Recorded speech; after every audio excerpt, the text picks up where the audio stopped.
Nama salah. Wida Rusdaryani, lahir di Bandung 20 Oktober 1982.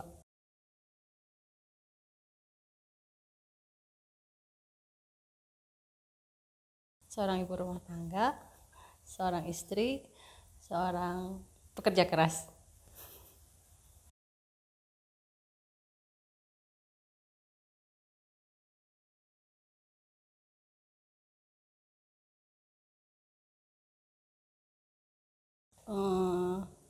Mudah menangis, tapi bisa menyembunyikan.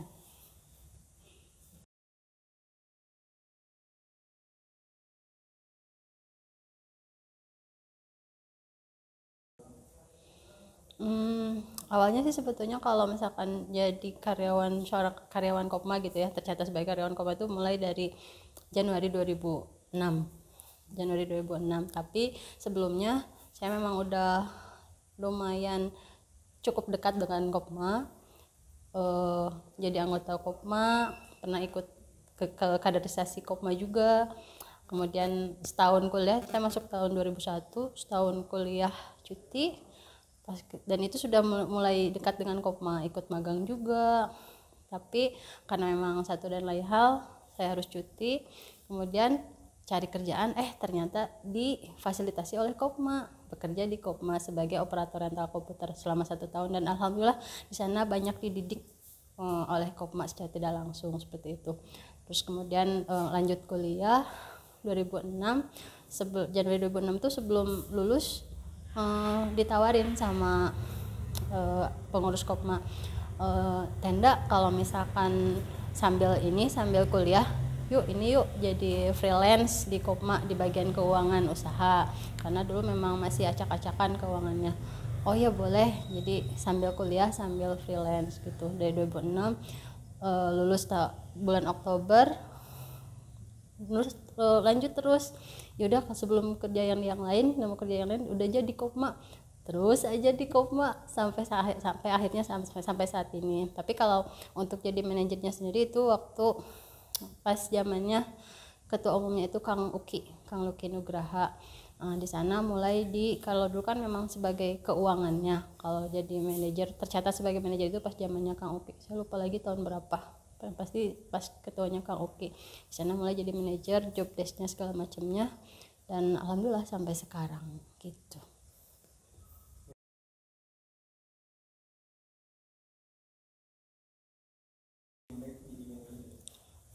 Kalau menurut Anda sih bukan pas Kang Uki, dari sebelum Kang Uki juga udah ada orang yang memang itu ya, yaitu ya pas Kang Yaya Sunjaya, karena beliau yang pertama kali ngajak gitu ya, ngajak ke Kopma yang jadi freelance bagian keuangan.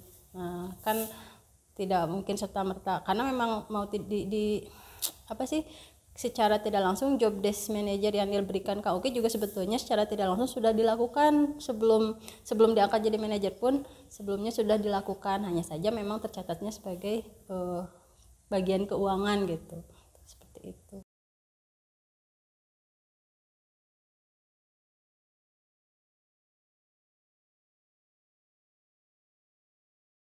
Jadi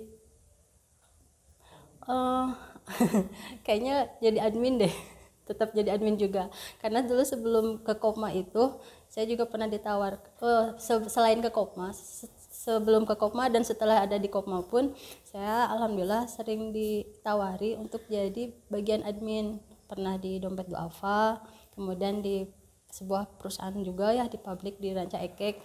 Cuman nggak tahu kenapa ada hatinya mungkin ya ke Kopma, jadi we ke Kopma deh seperti itu.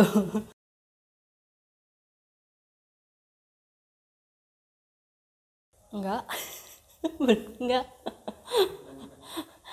enggak sih ya, mungkin emang cuman emang saya tertarik sama Kopma, sama koperasi mahasiswa, sama Kopma, koperasi mahasiswa. Waktu pas awal kuliah pun UKM yang dipilih Kopma gitu, tapi tidak pernah terbayang untuk jadi terus-terusan di Kopma gitu. Cuman emang interest banget ke Kopma, iya seperti itu.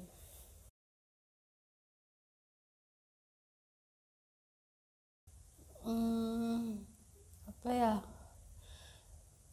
sulit dikatakan sih ya, karena memang eh, dalam segala hal saya selalu iniin pokoknya dibawa enjoy aja, dibawa nyaman aja. Jadi ketika ada hal-hal yang tersulit pun ya udah dinikmati aja weh, seperti itu.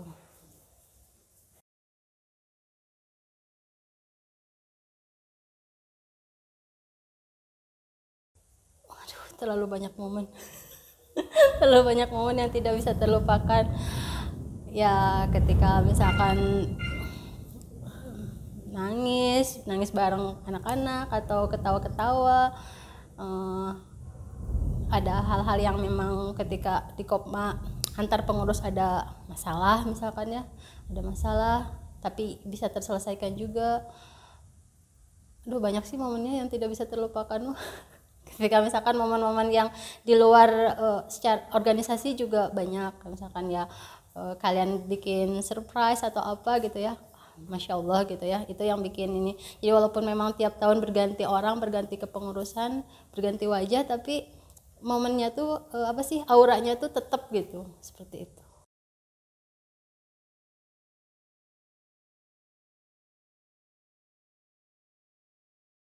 Ya seorang yang memang bisa mengelola semua operasional bisnis Kopma gitu ya.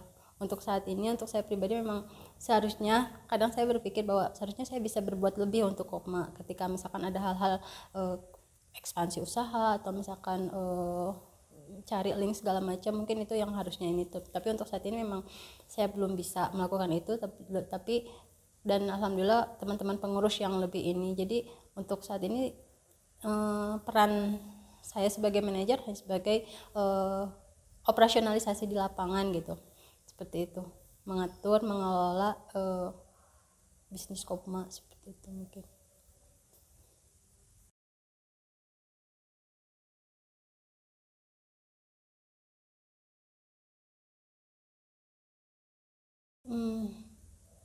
Saya nggak bisa, nggak mau sampai itu.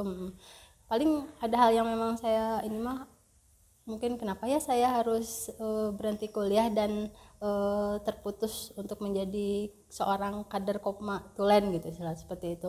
Tapi di sisi lain saya mensyukuri hal itu, karena dengan kalau misalkan dulu memang saya tidak berhenti kuliah dan terus misalkan berorganisasi Kopma, mungkin ceritanya akan lain dan mungkin saya bukan di sini tempatnya, seperti itu. Tapi karena memang dulu jalan hidupnya seperti itu,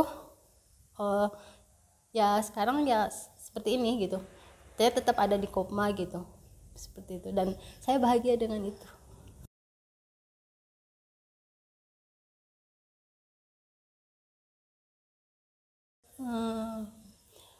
Perpecahan antar pengurusnya.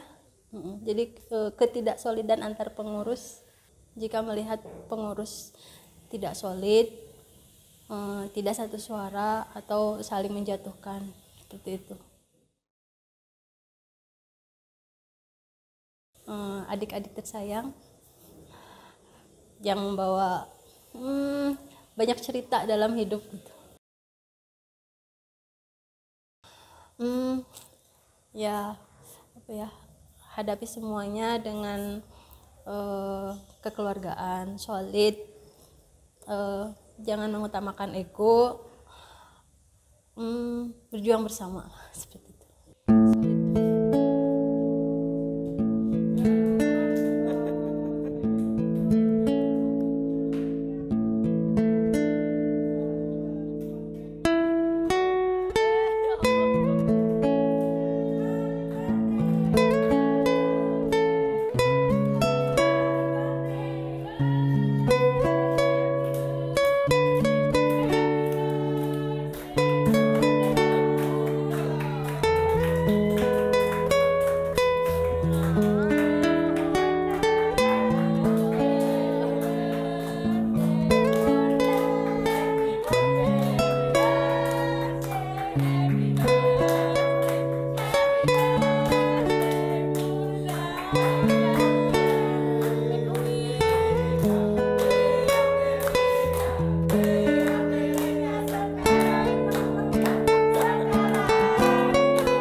keberkahan, kelancaran dalam